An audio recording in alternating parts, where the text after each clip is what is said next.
You can start, Himanshu.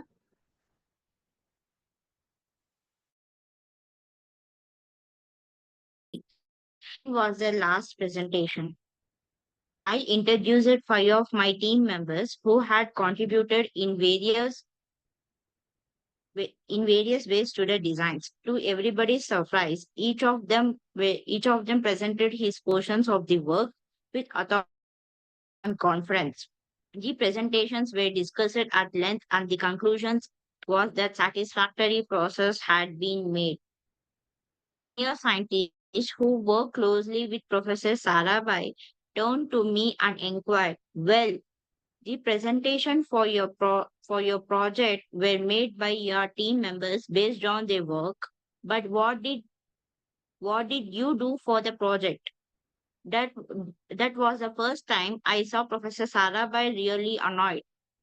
He told his colleagues, you ought to know what project management is all about. We just witnessed an excellent example. It was an outstanding demonstration of teamwork. I have always seen a project leader as an integrator of people, and that is precisely what Kalam is. I consider Professor Sarabhai as the Mahatma Gandhi of Indian science, generating leadership qualities in his team and inspiring them of good ideas and examples. After intern arrangements with Professor M.G.K. Menon at the Hill, Professor Satish Dhawan was given the responsibility of heading ISRO. The whole complex at Tumba, which includes TERLS, the Space Science and Technology Center, the RPP, the Rocket Fabrication Facility RFF, and the Propellant Fuel Complex PFC were merged to form an integrated space station and christened the Vikram Sarabhai Space Center as a tribute to the man to whom it owed its extension. The renowned metallurgistic Dr. Brahm Prakash took over as the first director of VSSC. The RATO system was successfully tested on 8 October 1972 at Bali Air Force Station in Uttar Pradesh, when a high performance Studio 16 jet aircraft became airborne after a short run of 1,200 meters as against its usual run of 2 kilometers. We used the 66th Rathod motor in the test. The demonstration was watched by Air Marshal Sivadev Singh and Dr. B.D. Nag Chowdhury, then the scientific advisor to the Defense Ministry. This effort was said to have saved approximately rupees 4 crores in foreign exchange. The vision of the industrialist scientist has finally borne fruit. Before taking up the responsibility of organizing space research in India and becoming the chairperson of INCOSPA, Professor Sarabhai had establishing a number of successful industrialist enterprises. He was aware that scientific research could not survive in isolation, arrived from industry. Professor Sarabhai founded Sarabhai Chemicals, Sarabhai Glass, Sarabhai Gaijini Limited, Sarabhai Met Limited, and the Sarabhai Engineering Group. His rustic oil mills did pioneering work in the extraction of oil from oil seeds, manufacture of synthetic detergents, and of cosmetics. He graded Standard Pharmaceuticals Limited to enable large scale manufacture of penicillin, which has improved from abroad to astronomical cost at that time.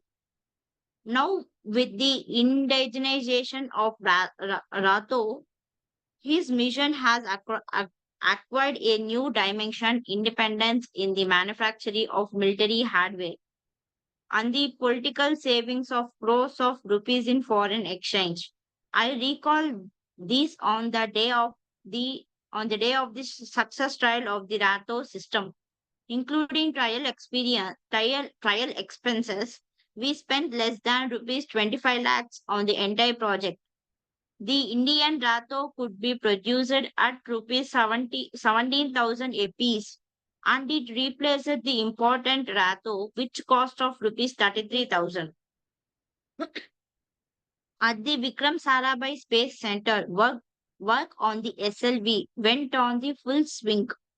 All the subsystems had been designed, technologies identified, processes established, work centers selected, manpower earmarked, and the schedules drawn. The only hitch was the lack of a management structure to effectively handle this mega project and coordinate activities which were spread over a large number of work centers with their own ways of working and management. Professor Dhawan, in consultation with Dr. Brahma Prakash, pre- picked me for this job. I was appointed the project manager SLV and reported directly to the director VSSC. My first task was to work out of a project management plan. I wondered why I was selected for this task when they were stalwarts like Govi, Govarkar, Mutyanagam, and Kurup around. With organizations like East Warders, Aravamudam, and SC Gupta available. How would I do better?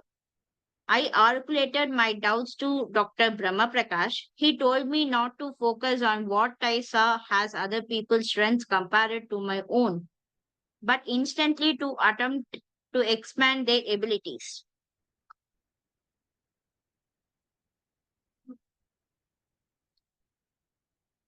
Dr. Brahma Prakash advised me to take care of the performance degraders and cautioned me to against outingly seeking optimal performance from from the participating work centers. Everyone will work to create their bit of SLV. Your problem is going to be your dependency on other in accomplishing the total SLV. The SLV mission will be accomplished with and through a large number of people. You will be required a tremendous amount of tolerance and patience.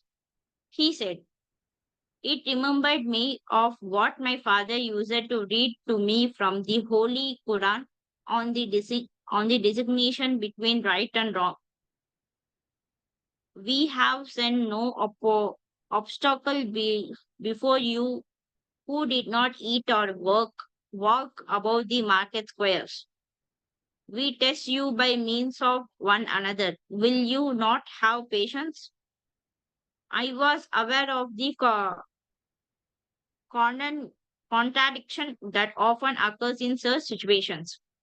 People heading teams often have one of the following two orientations. For some, work is the most important motivation. For others, their work or the all-consuming interest.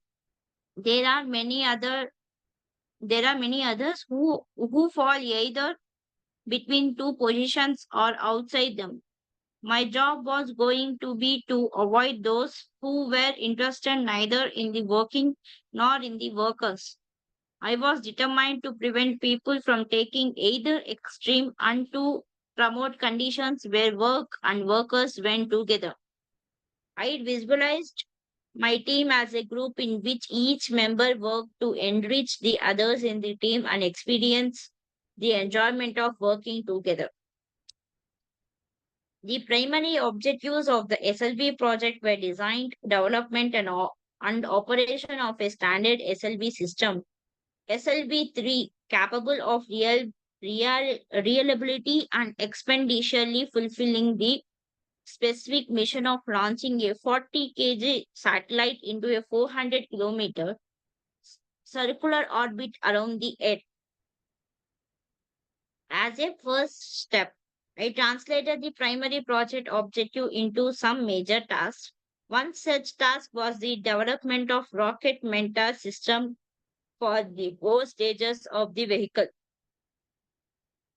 The critical problem in the completion of this task were making an 8.6-ton propellant grain and a high mass ratio apology rocket motor system which would use high.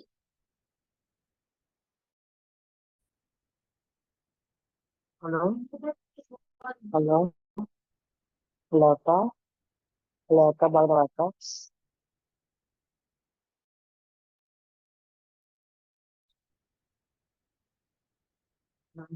Sorry for disturbing. Another task was vehicle control and guidance. Three types of control system were involved in the task: aerodynamic surface control, thrust vector control, and reactor control for the first, the second and third stages, and the spin-up mechanism for the fourth stage. Internal reference for control system and guidance throughout in, inherited measurement was so imperative. Yet another major task was the augmentation of launch facility of SLGR with systems integration and checkout facilities and development of launch support systems such as launchers and vehicle assembly fixtures. A target of online flight test within 64 months was set in March 1973. I took up the executive responsibilities of implementing the project within the framework of policy decision taken. The approved management plans and the project report are also within the budget and throughout the power declared to me by the director VSSC. Dr. Brahma Prakash formed four project advisory committees to advise me on specialized area like rocket motors, materials and fabrications, control and guidance, electronics and missions and launching.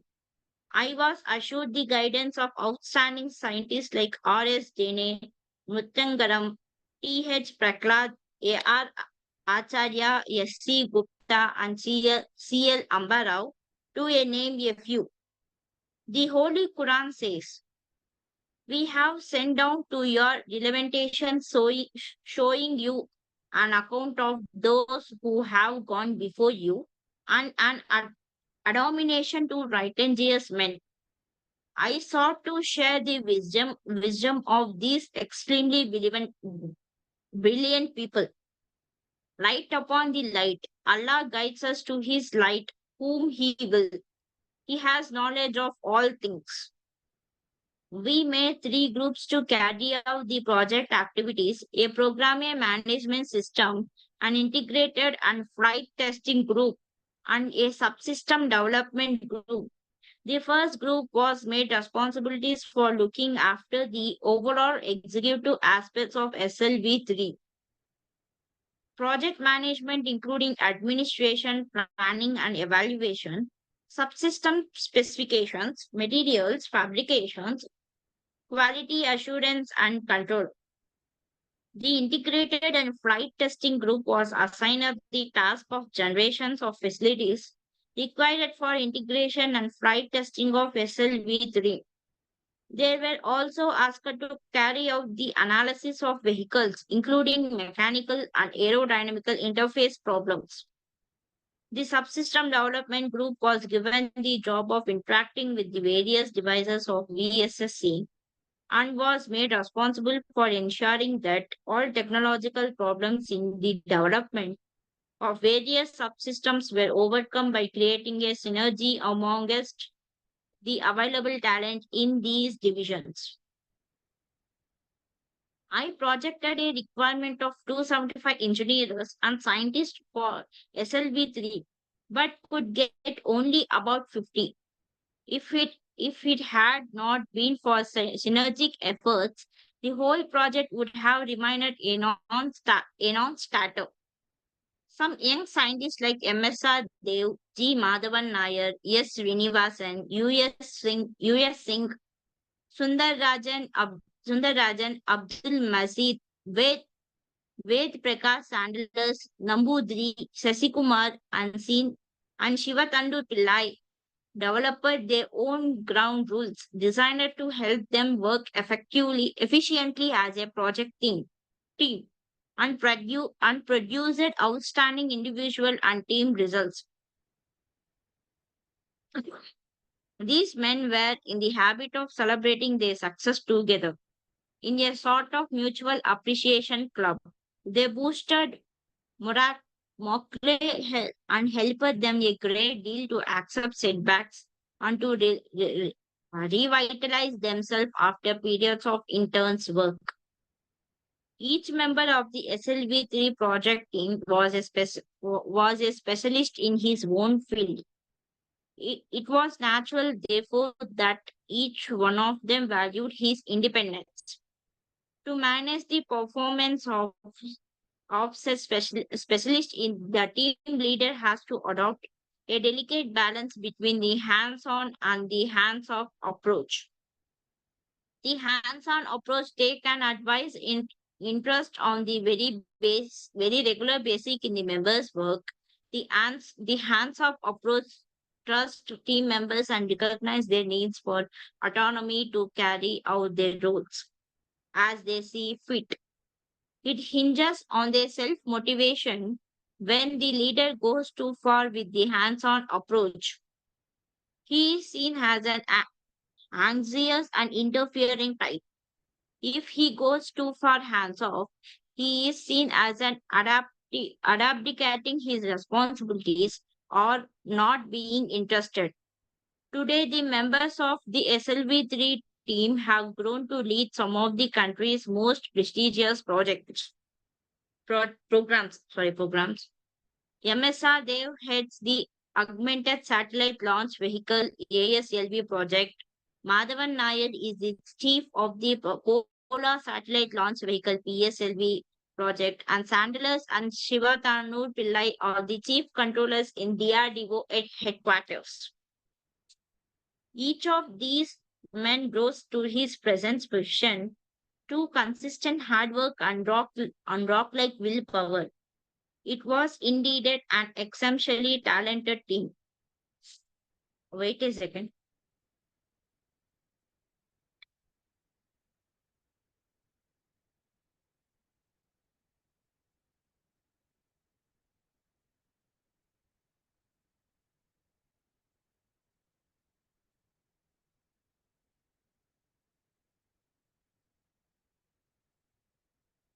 Chapter 7. Trusters. Have, Having taken up the leadership of executing the SLV3 project, I faced urgent and conflicting demands in my time for committing work, material procurement, correspondence, reviews, briefings, and for the need to be informed in a wide range of subjects. My day would start with a scroll of about 2 kilometers around the lodge I was living in. I used it to prepare a general schedule during my morning walk and emphasizes 2 or 3 things that I would definitely like to accomplish during the day, including at least one thing I would help achieve long-term goals. Once in the office, I would clean the table first. Within the next 10 minutes, I would scan all the papers and quickly divided them into different categories. Those that require immediate action, lower priority ones that should be kept pending and reading material. Then I would put the high priority papers in front of me and everything else out of sight. Coming back to SLV3, about 250 sub-assemblies and 44 member subsystems, 44 major subsystems were conceived during the design. The list of materials went up to over 1 million components. A project implementation strategies had become essential to achieve sustained variability of this complex program of 7 to 10 years duration. From his sides, Professor Dhawan came up with a clear statements that all the manpower and funds at VSSC and SHR would have directed to us. From our side, we evolved a matrix type of management to achieve productive interfacing with more than 300 industries. The target was that our interaction with them must lead to their technology empowerment. Three things I stressed before my colleagues: importance of design capability, goal setting and realization, and the strength to withstand setbacks. Now, before I dwell on the final aspects of the management of the SLV project, let me talk about SLV 3 itself. It is interesting to describe a launch vehicle anthropo, an- anthropomorphically. The main mechanical structure may be visualized as the body of a human being. The control and guidance system with their associated electronic constitute the brain. The musculatory comes from the propellants. How are they made? What are the materials and techniques involved? A large variety of material grow into the making of a launch vehicle, both metallic and non-metallic, which includes composites and ceramics. In metals, different types of stainless steel, alloys of aluminum, magnesium, titanium, copper, beryllium, tungsten, and molybdenum are used. Composite materials are composed of a mixture or combination of two or more constituents, which differ in form and mixture and material composition, and which are essentially insoluble in one another. The material which combine may be metallic, organic, or inorganic, while other material combines possible or virtually unlimited. The most typical composites in launch vehicle are made of structural constituents embedded in a matrix. We used a large variety of glass fabric, reinforced plastic components, or opened avenues for the entry of Kelvar, polymerics, and carbon composites. Ceramic or special type of baked clay used for microwave transparent enclosures. We considered using ceramics but had to reject the idea then due to technological limitations.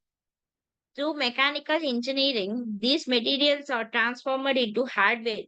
In fact, of all the engineering disciplines which feed directly into the development of rocketry, mechanical engineering is perhaps the most interesting one.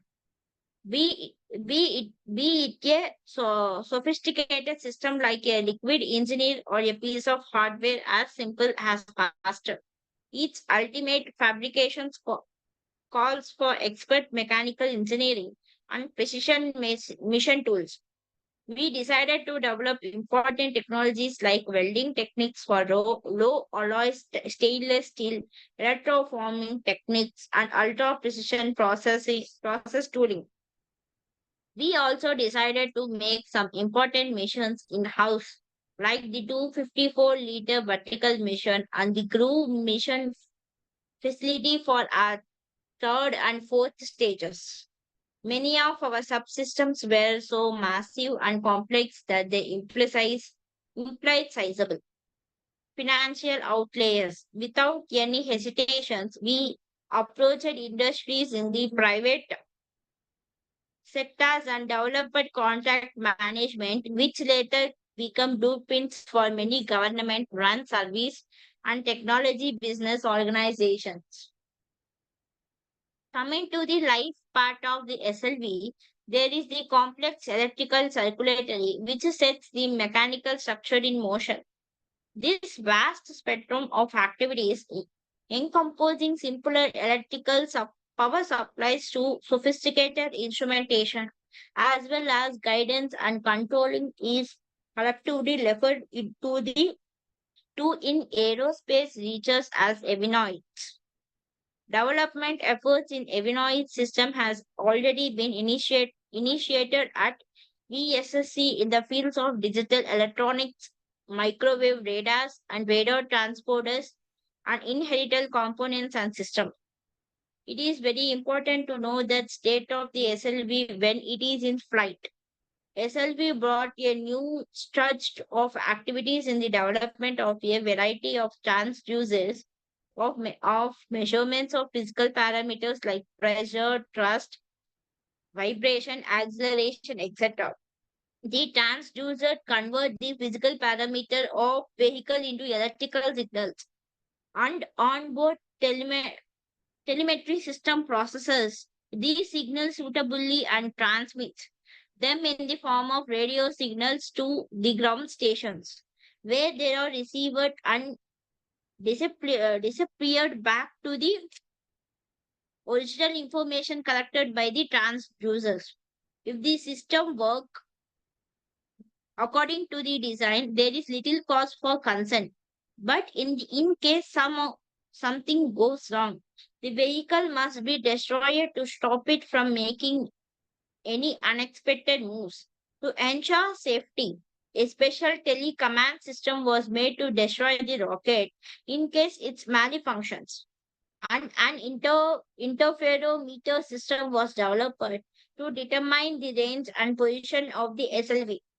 As a added means to the radar system, the SLV project also initiated the in, indigenous production of sequences which time the various events such as ignition, stage separation, vehicle attitude programmers, which stores the information for the rocket maneuvers, and autopilot electronics, which take appropriate decision to steer the rocket along its pro-determined path. Mhm.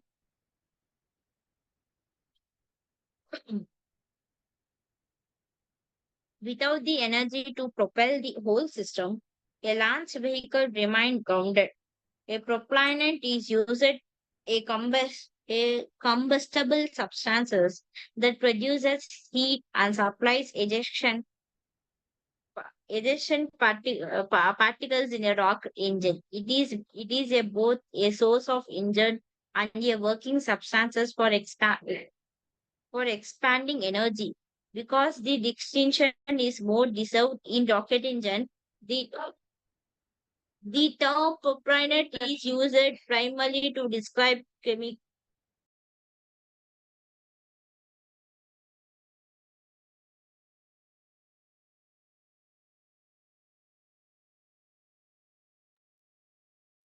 Sorry for disturbing.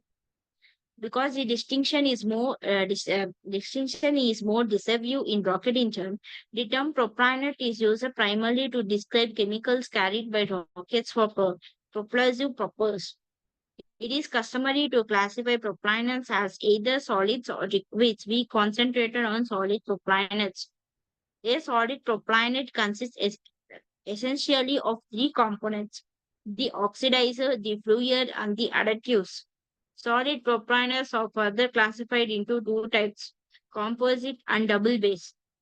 The former consists of an oxidizer or inorganic materials like ammonium perchlorate in a matrix of organic fuel like synthetic rubber. Double base propellants were distinct during those days, but nevertheless we dare to dream about them. All this self-sufficiency and indigenous manufacture come gradually and not always without pain. We were a team of almost self-trained engineers. In retrospect, I feel the unique blend of an untutorial talent, character, and dedication suited SLV development the most. Problems surface regularly and almost consistently, but my team members never exhausted my patience. And I recall writing after winding up a late night shift. Hmm. Beautiful hands are those that do work that is earnest and brave and true moment by moment. The long day too. Almost parallel to our work on SLV, the DRDO was preparing itself for developing an indesignated surface-to-air missile. The Ratro project was abandoned because the aircraft for which it was designed became obsolete. The new aircraft did not need Ratro. With the project call off, Narayanan was DRDO's logical choice to lend the team for making the missile. Unlike us at ISRO, they prefer the philosophy of one-to-one substitution rather than technology development and performance upgrading. The surface-to-air missile SA-2 of Russian origin was chosen to acquire detailed knowledge of all the design parameters of a prone measure and to establish thereby the necessary infrastructure provided in the organization. It was though that once one-to-one indesignation was established, further advances in the sophisticated field of guided missiles would be a natural fallout. The project was sanctioned in February 1972 with a code named Devil, and funding of rupees 5 crore was made available for the first 3 years. Almost half of it was to go in foreign exchange. But by now promoted to Air Commando, Narayan took over as a director DRDL. He mobilized his younger library located in the southeastern suburbs of Hyderabad to take up his enormous task. The landscape dotted with tombs and old buildings started rever- reverberating, reverberating with new life. Narayanan was the man of tremendous energy, a man always in the boost phase. He gathered around him a strong group of enthusiastic people, drawing many officers into the predominantly civilian laboratory. Totally preoccupied with the SLV affairs, my participation in the missile panel meeting gradually dwindled and then stopped all too. However, stories about Narayanan and his devil were being to reach Trivandrum. A transformation of unprecedented scale was taken place there. During my association with Narayanan in the Ratro project, I had discovered that he was a hard task maker, one who went all out for control, mastery, and domination. I used to wonder if managers like him, who aims at getting results no matter at what price, would face a rebellion of silence and non cooperation in the long run. New Year's Day 1975 brought with it an opportunity to have a first person assignment of the work going on under Narayanan's leadership. Professor M.G.K. Menon, who was working them as a scientific advisor to the defense minister and was head of the DRDO, appointed a review committee under the chairmanship of Dr. Brahma Prakash to evaluate the work carried out in the Devil project. I was taken into the team as a rocket specialist to evaluate the process made in the areas of aerodynamic structure and propulsion of the missile. On the propulsion aspect, I was assigned by B.R. Somashekar and by W.G. CDR P. Kamaraju. The committee members included Dr. R.P. Shinoy and Professor I.G. Sharma, who were to review the work done on the electronic system. We met at DRDL on 1st and 2nd January 1975, followed by a second session after about 6 weeks. We visited the various development work centers and held discussion with the scientists there. I was greatly impressed by the vision of A.V. Rangarao, the dynamism of WCDR G. Gopalaswamy, the thoroughness of Dr. I. Achyuta Rao, the enterprises of the enterprise of G. Ganeshan, S. Krishnan, clarity of thought, and R. Balakrishnan, critical eye for detail. The calm of J.D. Bhattacharya and L.T. Hall R. Swaminathan in the frame of immense complexity was striking.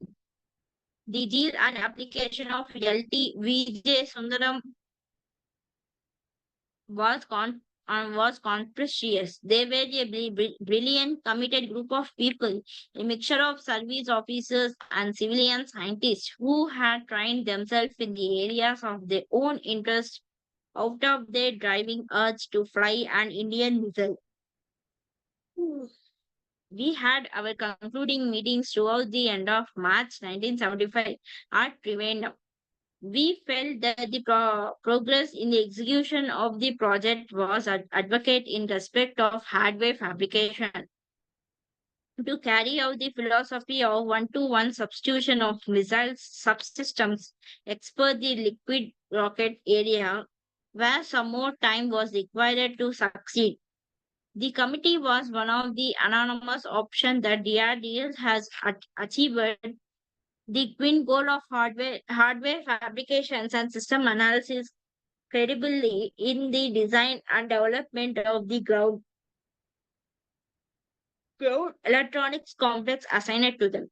We observed that the one-to-one substitution philosophy had taken precedence that precedence over the generations of design data. Consequently, many design engineers had not been able to pay adequate attention to the necessary analysis, which was the practice followed by us at VSSC. The system analysis study carried out up to then had also been only of a preliminary nature. In all, the resultant accomplishments were outstanding, but still had a long way to go. I recall it a school poem. Don't worry and ferret, faint-hearted. The chances have just begun. For the best jobs have not been started. The best work has not been done. The committee made a strong recommendation to the government to give Devil a further go ahead. Our recommendation was accepted and the project proceeded. Back home at VSSC and SLV was taken shape. In contrast to the DRDL, which was sprinkled ahead, where we were moving slowly instead of following the leaders. My team was checkered towards success on several individual paths. The essence, the essence of our method of work was the emphasis on communication, particularly in the lateral direction amongst the teams and within the teams. In way, communication was my mantra for managing the gigantic project. To get the best from my team members, I spoke to them frequently on the goals and the objectives of the organization, emphasizing the importance of each member's specific contribution towards the realization of these goals. At the same time, I tried to be receptive on every constructive data emanating, sorry, emanating from my subordinates, receptive to every construction idea emanating from my subordinates and to relay it in an appropriate form for critical examination and implementation. I had written somewhere in my diary of that period.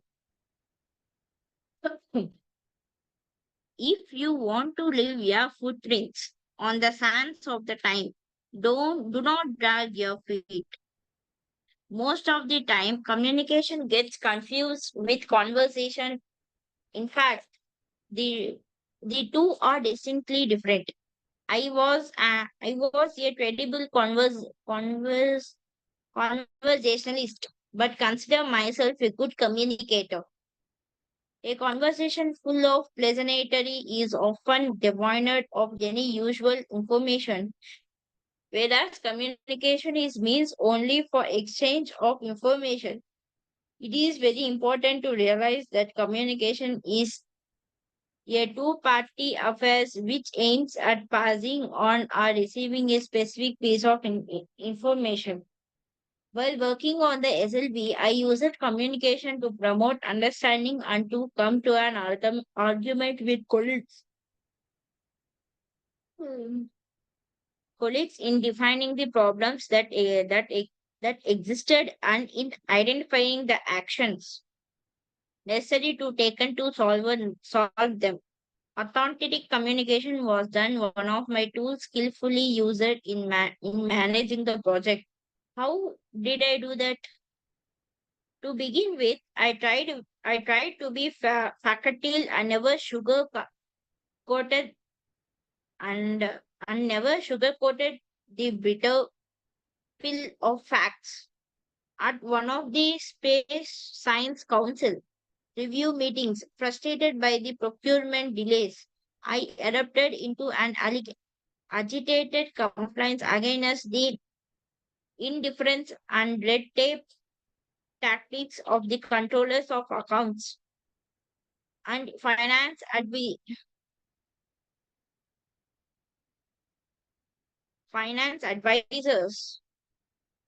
of VSSC. I insisted that the system of work followed by the account staff had to change and demand the,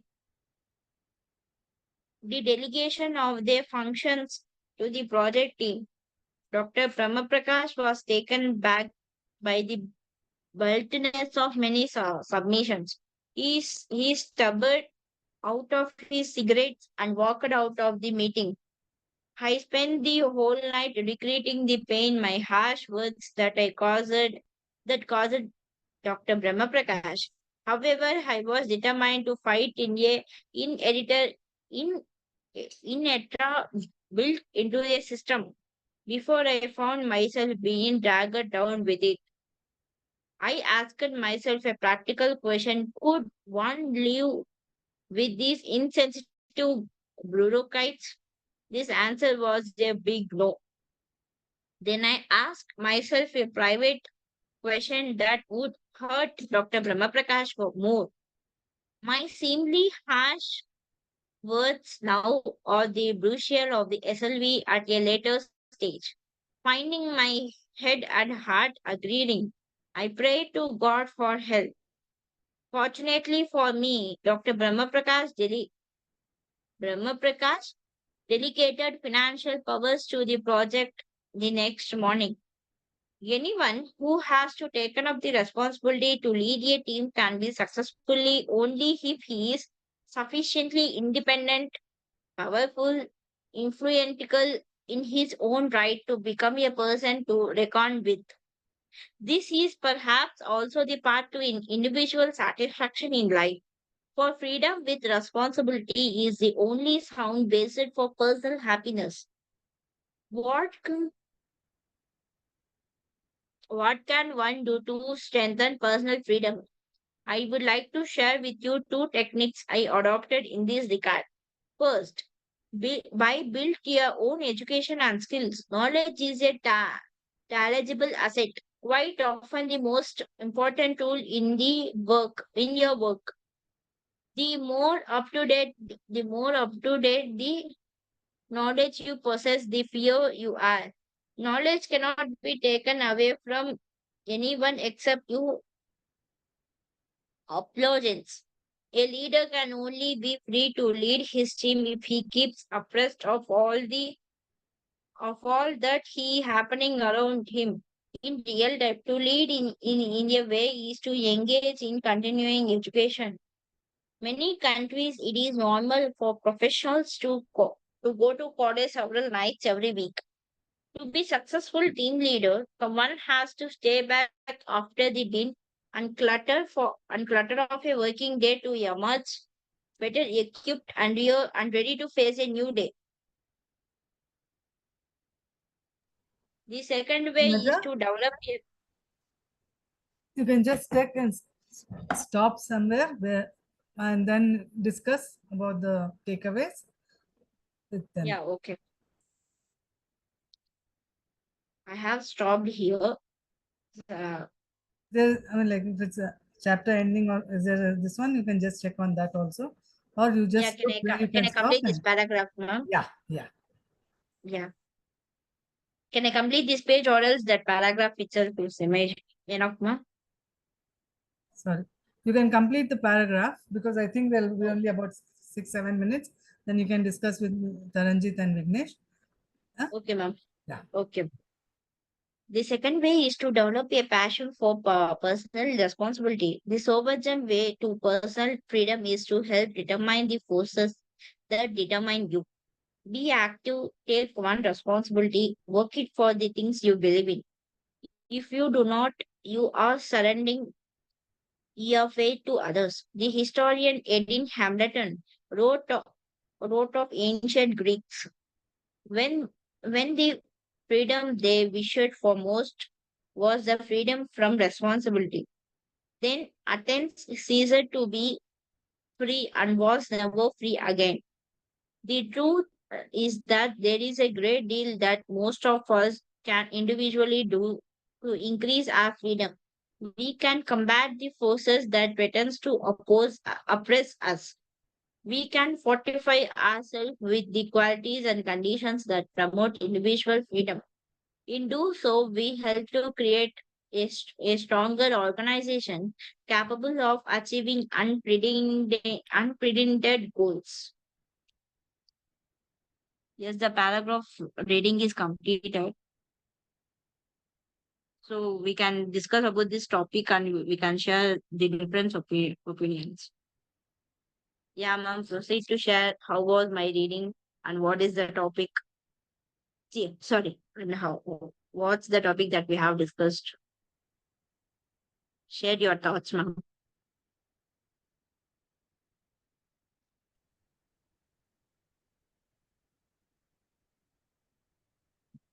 Ma'am, are you Good there? evening, ma'am. Yeah, yes. Yeah, can I share my opinion? Yeah, sure. Proceed.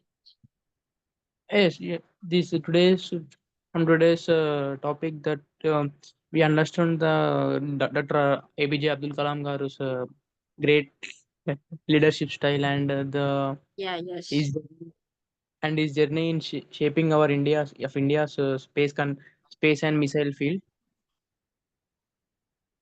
Like the biggest takeaway I can say is that the APJ Abdul Kalam Garu's true leadership from today because he has not only done everything by himself but he brought a lot of people together from different fields and he guided them and he trusted all of them so like that Dr. Abdul Kalam Garu's leadership quality is a takeaway for me from this today.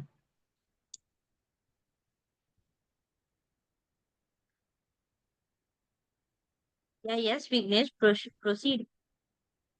And another thing is like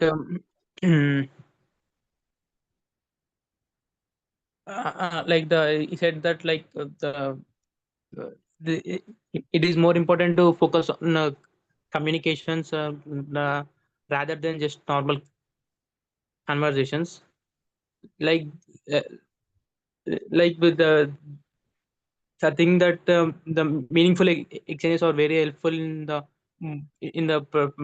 moving the project forward and through and uh, and at DRDL and at VSSA also he, he helped people to develop the machines and products and missiles like that.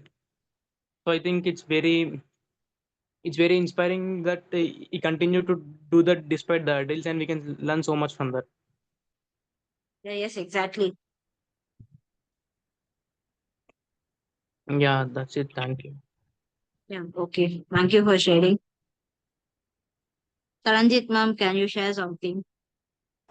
Good evening, everyone. The first thing I would say, Himeja, it was a good attempt in reading, but you really need more of fluency.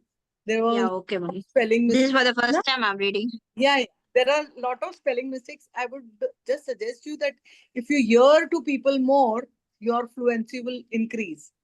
Yeah, And okay, ma'am. that would really help you, because there are so many that LTCOL is Lieutenant Colonel, Wing Commander, WGCDR. So if you learn, if you listen to people, then it would be easier for you. Yeah, okay, ma'am. Yeah, and the takeaway today was the last sentence, last paragraph that you read. It is really very truly said that whatever we think is free is not free. Yeah, yes.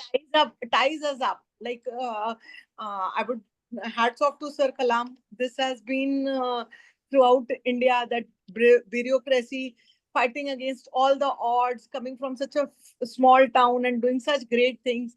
That is really commendable. But the last thing that the saying of Athens, that whatever comes free is not free. They seized they did not wanted the responsibility, and they were never free again. Like I would take an example of mobile phones.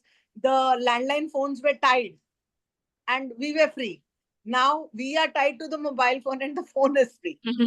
So it is that. So a really great piece of work. Majorly it has been technical, but whatever nitty-gritty things that sir has been kept it in the flow right from the beginning, it's really commendable. Like how difficult it was to say to a senior of yours that I require money, and he felt he would feel bad, and definitely he would have felt bad. He walked out away, but then if he wouldn't have been so blunt, that project would have been stalled forever, and ever, India would have never progressed. So many Yeah, are yes, ma'am. the broader picture. You have to give up the smaller picture. There are Yeah, yes. smaller freedom that we, the smaller benefit profit that we have. Looking at that, we cannot avoid the bigger picture. So looking at the bigger picture, we need to let go the smaller picture. Thank Yeah, you yes, so ma'am. much.